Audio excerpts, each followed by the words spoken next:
Doors are a wonderful metaphor. You can move them with a finger, and you can lose a finger.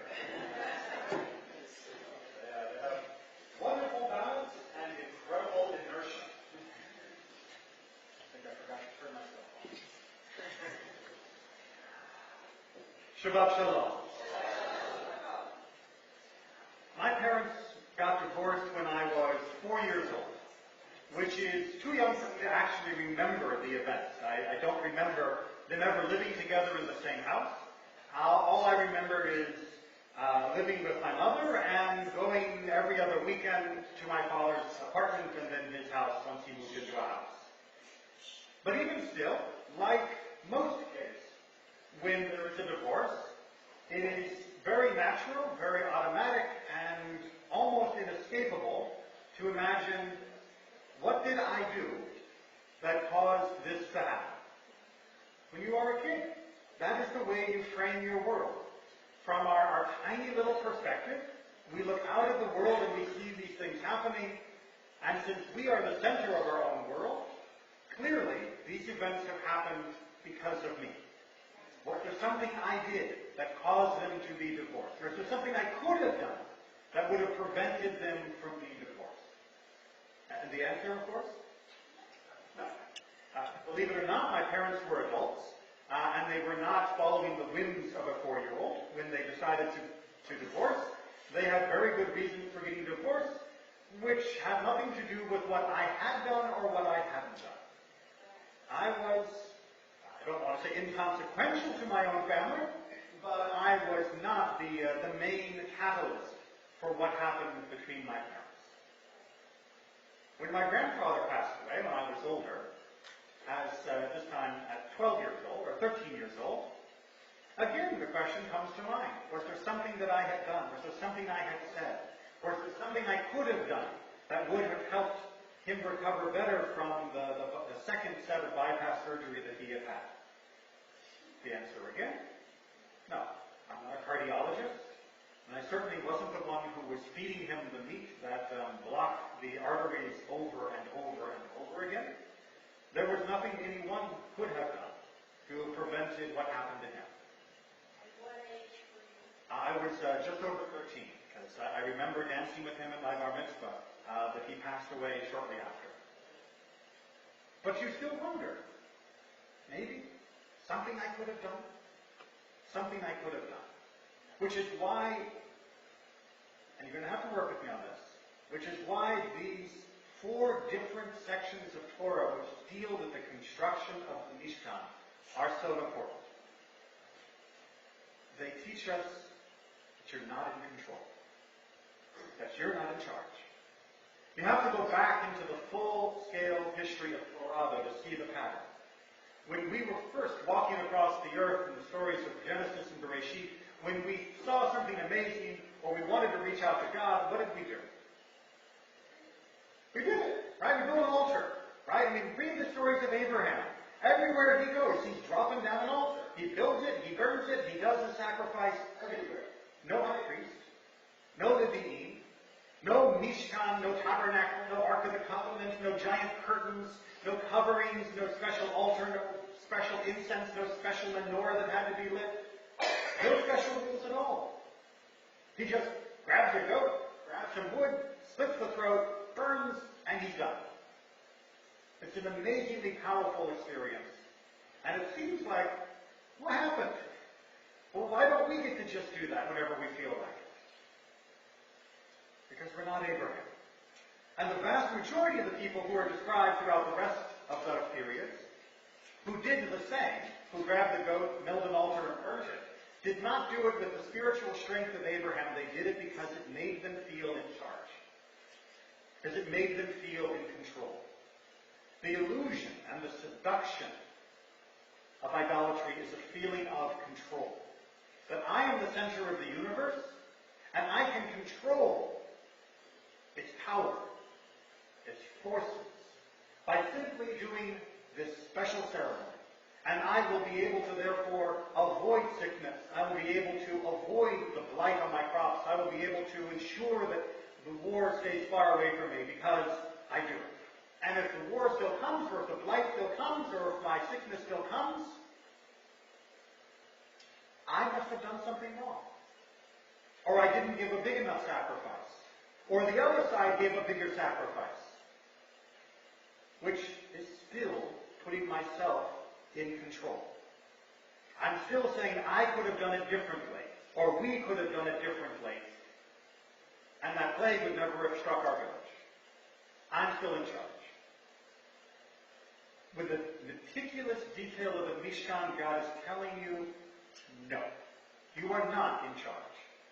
In fact, at the very threshold of the spiritual event, you are going to become a spectator.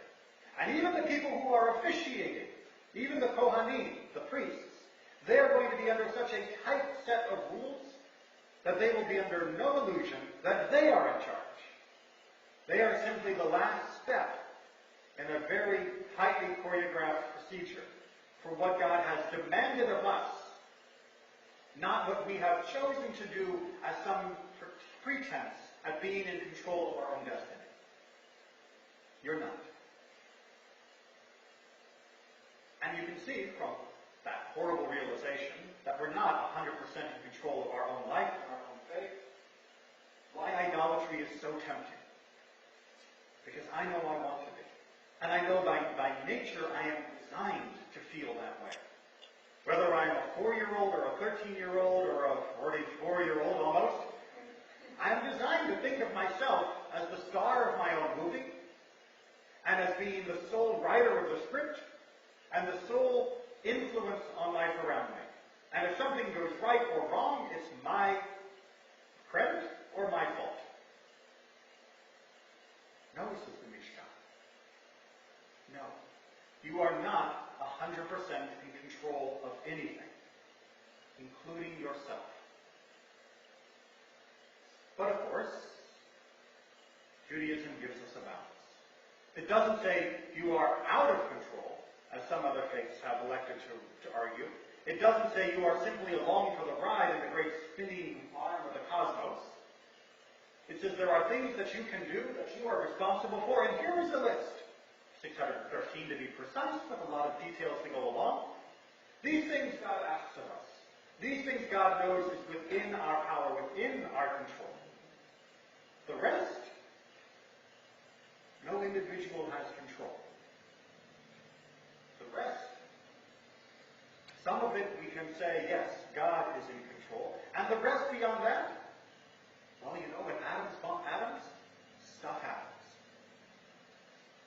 And recognizing that, and letting go of our sense of guilt and of shame for the things that happen in our lives that we are not responsible for, will free our emotional energy and our spiritual strength to deal with the things in life that we are responsible for. Because we've only got so much of us to go around. There's only so much that we can shoulder as a burden in life. There's only so hard we can push in any one direction or directions in life to try and make a change and to try and change ourselves. And if we allow ourselves to be loaded down with the baggage of things that we couldn't have changed or that we can't change, then somewhere, somehow we are ignoring the things we can. And quite frankly, it can be a little self-indulgent. Because it allows us to write a script where even at our worst, we are still the heroes. We are the ones who created. Or worse, we will write a self-narrative that will justify the badness that has happened to us and somehow make it okay because it fits the narrative, the story that is of our life. Well, I'm just one of these people that has bad luck. But that's who I am, and I'm the person who wrestles with it and says, no, bad luck happened because bad luck happened. The car ran over your foot because someone else wasn't looking, not because of you. You were as innocent as the curb that they also hit. Let it go. Recognize that the walls of the Mishkan are there to tell you there are limits to what you can do and what you should be trying to do. And that your guilt or your resentment or your bitterness has no place outside those walls. God has cordoned off part of this world and said, here you cannot go. Here you do not tread. Here you cannot walk. The rest of the universe is yours. And here is a list of what you can do and of what you can achieve individually, collectively, and universally. But stop trying to fix what is unfixable. And stop beating yourself up or each other up over what is unfixable. Seize the commandments and build your life through them. Allow yourself to be free from the bondage of Egypt and the bondage of self-recrimination. And direct yourself to the building. Once the Mishkan is done, we are now free to do. And that is the building of our community and of our nation and of our own spiritual self. Shabbat Shalom.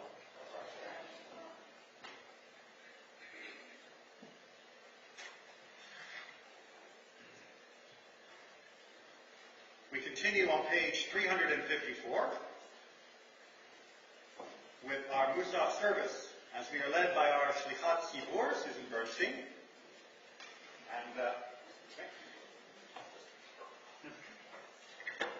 and assisted by Alexander Jenkins, who draws nigh to shouldering his own share of the responsibility as being a bar mitzvah.